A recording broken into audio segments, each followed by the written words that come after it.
복음에 참여한다는 의미. 고린도전서 9장 19절에서 27절 말씀. 내가 복음을 위하여 모든 것을 행함은 복음에 참여하고자 함이라. 고린도전서 9장 23절 말씀. 사도 바울은 복음에 참여하고자 모든 것을 행한다고 고백합니다. 바울이 말한 복음에 참여한다는 것은 도대체 무슨 의미일까? 복음은 우리의 노력이나 의로 쟁취하는 것이 아닙니다. 복음은 우리에게서 어떠한 조건이나 자격을 요구하지 않기 때문입니다.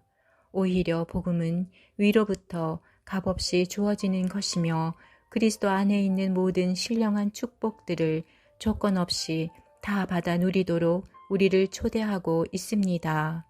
복음을 받아들이게 하는 믿음조차도 하나님께서 거저 주신 선물이기에 결코 구원의 조건이 될 수 없습니다.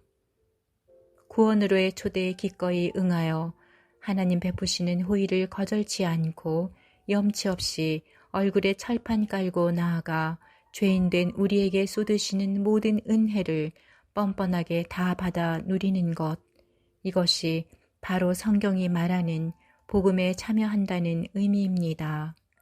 사도들은 어떤 방법으로 복음에 참여할 수 있는지 구체적인 영역들을 제시합니다.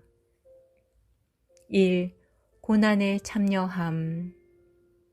내가 그리스도와 그 부활의 권능과 그 고난에 참여함을 알려하여 그의 죽으심을 본받아 어찌하든지 죽은 자 가운데서 부활에 이르려 하노니.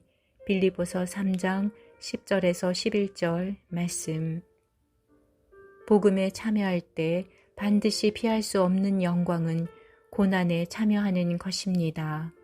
무릇 그리스도 안에서 경건하게 살고자 하는 자는 핍박을 받으리라고 하셨고, 예수님의 산상수훈에서도 주를 위하여 핍박을 받는 자는 천국을 소유하게 될 것이라 하셨습니다. 고난을 통해 우리는 버림받은 자식이 아닌 하나님의 포기치 않는 사랑을 한 몸에 받고 살아가는 참 아들임을 명백하게 확인하게 됩니다. 2. 약속에 참여함. 이는 이방인들이 복음으로 말미암아 그리스도 예수 안에서 함께 후사가 되고 함께 지체가 되고 함께 약속에 참여하는 자가 됨이라. 에베소서 3장 6절 말씀. 복음에 참여한다는 건 하나님의 약속에 참여한다는 말과 완벽한 동의어입니다. 하나님께서는 장차 그 아들 예수 그리스도를 보내셔서 누구든지 주님의 이름을 부르는 자마다 구원을 받고 영원한 죄사함을 받게 될 것을 약속하셨습니다. 구약의 모든 믿음의 선진들은 이 약속을 멀리서 바라보며 복음에 참여하였고, 신약을 살아가는 모든 성도들도 이 약속의 실체 되신 그리스도 안에 들어가 복음에 참여합니다. 3. 은혜에 참여함. 내가 너희 무리를 위하여 이와 같이 생각하는 것이 마땅하니, 이는 너희가 내 마음에 있음이며 나의 메임과 복음을 변명함과 확정함에 너희가 다 나와 함께 은혜에 참여한 자가 됨이라. 빌립보서 1장 7절 말씀. 복음은 값없이 주어진 하나님의 선물이기에 그 자체가 은혜입니다. 즉, 복음에 참여한다는 말은 하나님의 은혜에 참여한다는 말과 똑같은 말입니다. 복음을 제대로 아는 자들은 하나님의 은혜를 제대로 이해합니다. 복음을 안다고 하면서 하나님의 은혜를 온전히 누리지 못한다면 그 사람은 아직 복음을 모르는 것입니다.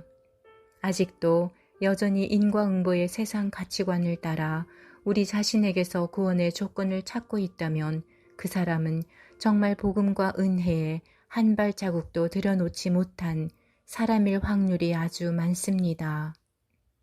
4. 거룩하심에 참여함.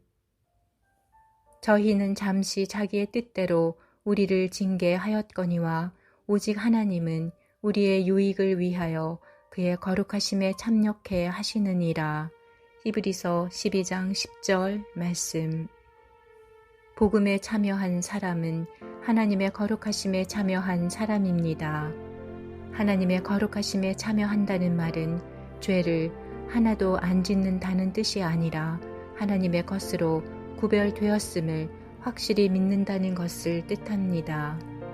구원받고 거듭난 그리스도 안에 있는 모든 성도들은 반드시 하나님의 거룩하심에 참여함으로 스스로 하나님의 소유된 백성임을 끊임없이 드러냅니다. 자신의 더럽고 추악한 모습에 날마다 가슴을 찢으며 애통해야 합니다.